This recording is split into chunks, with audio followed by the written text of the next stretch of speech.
Okay, now we're going to look at some properties with limits. So we're going to start off with the idea that the limit as x approaches a of f of x is L, and the limit as x approaches a of g of x is m. So we know what they're equal to. So when we're doing the limit of a sum, it's going to be equal to the sum of the limits. That's the first property of limits.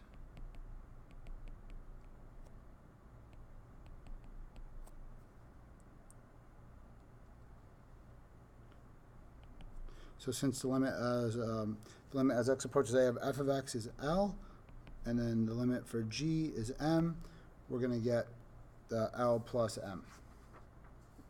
All right, so same thing applies with subtracting. The limit of a difference is equal to the difference of limits.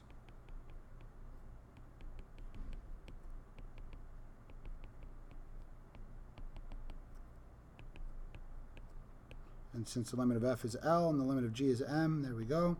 Same works for division. So the limit of a quotient is equal to the quotient of the limits. Oops, I just rewrote the same thing.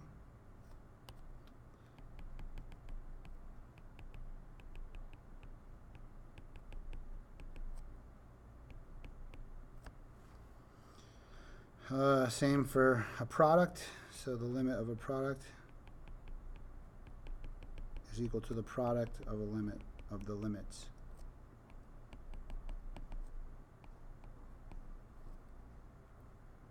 So this one is sort of still a product, right? We've got c, a constant, times a function. Up here it was a function times a function. This still holds. But we're going to come back to it in a little bit. Whoops. It's c. So the limit of c times the limit as x approaches a of f of x. We're going to come back to that guy because we don't know quite what the limit of c is, right? We only have the limit of f and the limit of g. We don't know the limit of a constant, or we haven't talked about it yet. So for this guy, we're going to say that when you have the limit of a function to a power, you're just going to do it as, well, I don't need to rewrite anything. You just know that it's going to be whatever that limit's equal to that power. I guess I can rewrite it. So you can do the limit first, so that would go in the parentheses, and then raise it to the power after you get your answer. And then now we're looking at what's the limit of a constant that's going to be equal to c. Look, if I have a constant function, that means it's a horizontal line.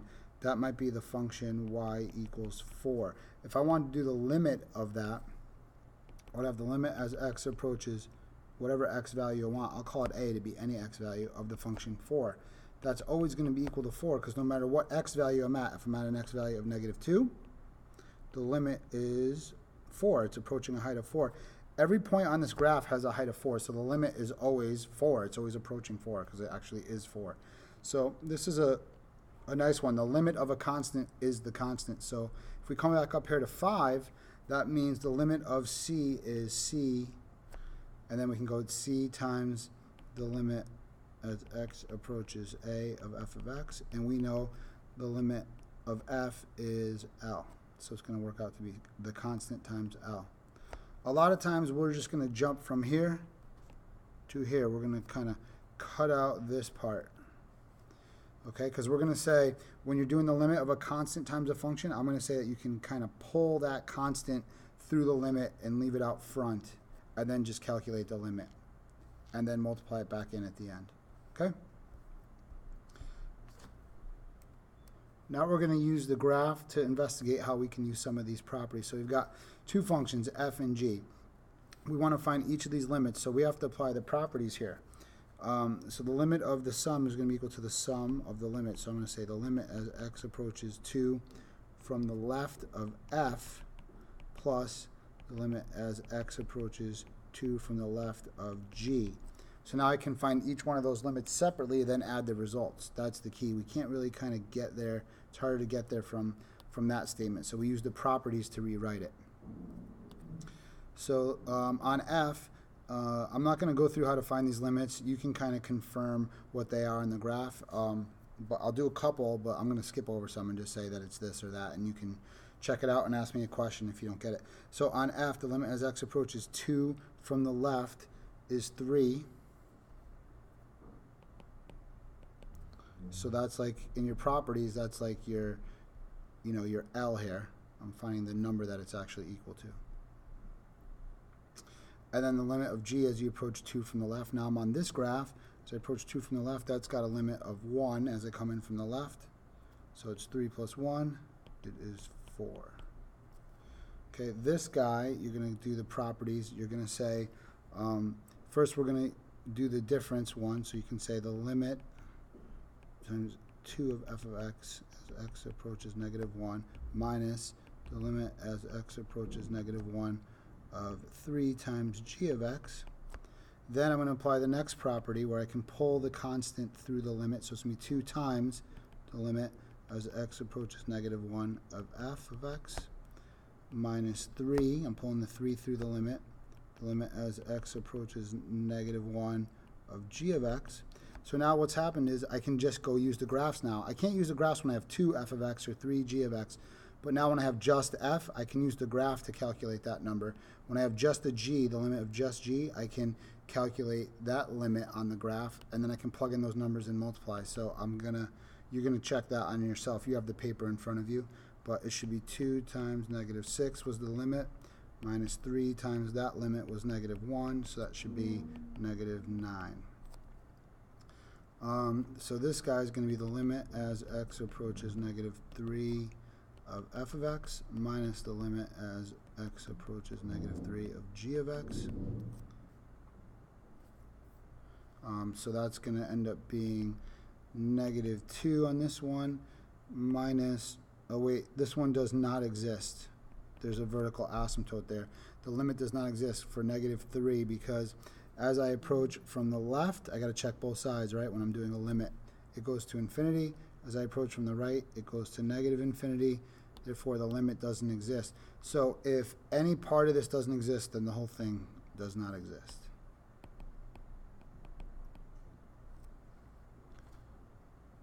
There's a couple ways. We're not going to talk about that. I want to make the video short as possible.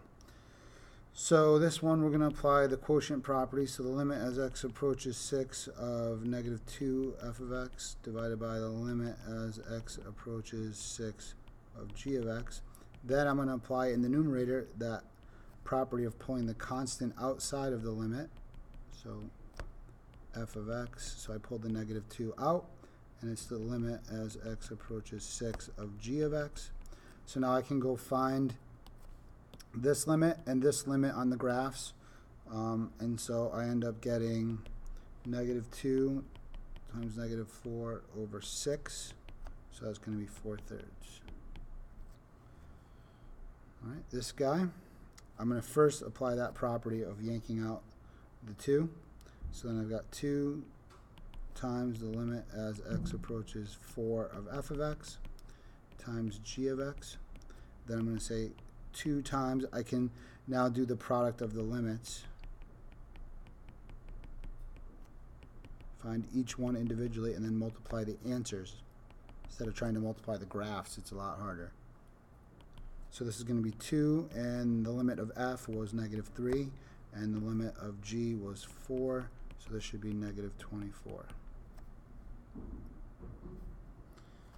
All right, here we're going to apply the power property. We're going to say that it's the limit as x approaches -2 of f of x. We're going to find that answer first and then square it. So that limit turns out to be -5, and then we're going to square it. Okay, this guy, we're going to have to rewrite it first. I think of that root power as really just a power of 1/2, and then we can apply our property for exponents. So if I first write it like this, then what I want to do is say I can pull the 2 out, or I can do the power one first, actually. Probably be easier. 2 from the right of 2 times g of x. I can then raise that whole limit to the 1/2. I still have that 2 sitting in there, so I want to pull it through. So I've got 2 times the limit as x approaches 2 from the right of g of x. That whole thing to the 1/2. So I'm going to go find this limit on the graph of g. That's going to come out to be 6. So now I've got 2 times 6 to the 1/2. And then you can kind of simplify that down to the 2 times the square root of 3. Again, these are the kind of things you should be working out the simplification from here to here. And then ask me a question if you don't know how I got there. And you don't have to ask in front of the class. We're going to be doing some practice. When I come around, you can say, hey, can you show me how you got that? All right. So this guy, we're going to do the limit as x approaches 2 from the right of f divided by, I should put the equal sign here, the limit as x approaches 2 from the right of g. And we can do each one of those individually. I think the top limit is -2, the bottom one was 6, so we got -1/3 for our limit.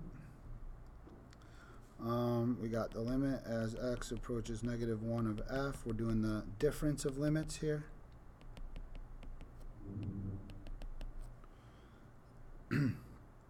So that first limit, put my equal signs, should be -6. That second limit should be -1. So we're going to get -5. Okay, now we're going to look at 2 examples where, yeah, you could probably apply the limit properties, but it's easier to just simplify the function. What I mean by that is if I want to calculate like this limit, I could do this, use that property of quotients. Don't write this stuff down, just watch for a second. Of x, right? Then on top I can say, all right, now I'm going to separate that into a sum of limits.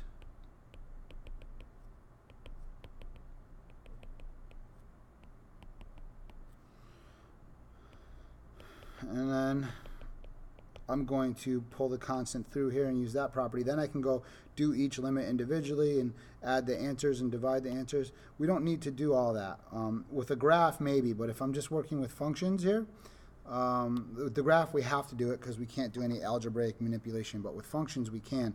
So here it's easier to just sort of work with this expression and simplify it a little bit before taking the limit. Now, when you do that, you have to rewrite limit every single time. Okay, you cannot just not write the limit. I'll show you what I mean as I go here. So 2 times g of x means 2 times the function g of x, which is right here. Right, so I'm taking this and substituting it in here for g of x. Now I'm going to do plus g of -2.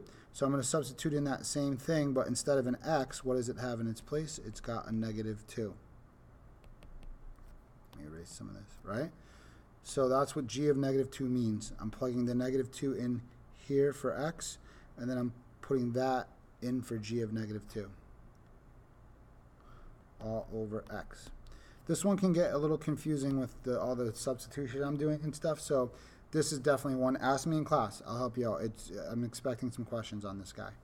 Now, when I do the algebraic manipulation in here before taking the limit, this is where I'm saying you have to write, students forget to write the limit, and now you're changing the problem. It's a different thing if you don't include limit. I've got to rewrite limit from there to there. All right, so I'm going to distribute that too. I'm going to simplify this number over here, which I think comes out to be a -4 over x. I'm going to simplify further. Notice I'm recopying my limit. Oh, and direct substitution didn't work right away because if I tried to plug in 0, you notice that I get divided by 0. So that's why we're trying to factor out the problem. So in this case, the x on the bottom is what's causing the divided by 0, so I need to factor and cross off that factor, and it looks like I've achieved that goal right here on the final step of my simplification. And now I can finally evaluate the limit. So I'm going to write the limit as x approaches 0 of 6, and we know that the limit of a constant, 6, is just itself 6. All right, last one. Here's another example of something like that. So we were doing a little bit of this on the summer work. So remember, here's my function f of x, and f of x plus h, I'm going to need that over here in this limit, so I'm going to first figure out what that is. the f of x plus h means you take your function and you plug in x plus h everywhere for x. So that's my f of x plus h. So I'm going to need f of x, and I'm going to need f of x plus h when I rewrite this limit here. So I'm going to say equals the limit as h approaches 0 of f of x plus h, so that's this 2 times x plus h squared minus 3 times x plus h plus 4 minus f of x, which is this guy here. And it's minus the whole thing, so I'm going to put it in parentheses so I don't forget to distribute that negative sign. All over h. Alright, so now we're going to simplify the numerator. I'm going to square x plus h. I'm going to distribute that 3. I'm going to distribute that minus sign. Next step, I want to distribute the 2.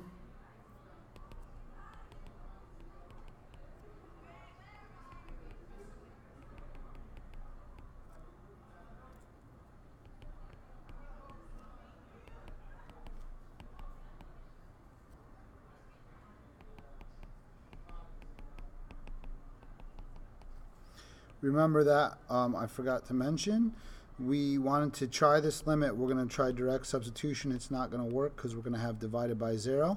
And what's causing that? The h on the bottom. So that's what we want to cross off. So we want to try to get an h to factor out of this numerator. Now there's lots of terms in the numerator. The only way we can get an h to factor out of it is if any term that doesn't have an h in it cancels out. So I noticed that this doesn't have, this 2x squared doesn't have an h in it. There better be its opposite partner somewhere else. There is. Good. This has an h in the second term. 4xh is good. 2h squared has an h. Minus 3x doesn't have an h in it, so there better be a plus 3x to zero out. Minus 3h is okay. Plus 4, minus 4. So now when I rewrite this, I'm going to drop those terms that canceled, and I'm also factoring an h out of the numerator. So I've got h times, this is 4x because I took an h out of it, so now it's 4x. Plus 2h minus 3 because this guy lost the h, so I'm bringing it down there. And that's that whole piece all over h. Since I was able to factor out an h, I can now cancel the factor that's causing me the problem, so I can now use direct substitution. I've got 4x plus 2h minus 3. What am I doing there? I don't need those parentheses. The heck was that? All right. I do direct substitution. I get 4 times, I'm plugging in for h, not x. 4x plus 2 times 0 minus 3. I'm plugging in for h because we're talking about when h approaches 0. So that becomes 4x minus 3. That is your limit. It can have an x in it in this case.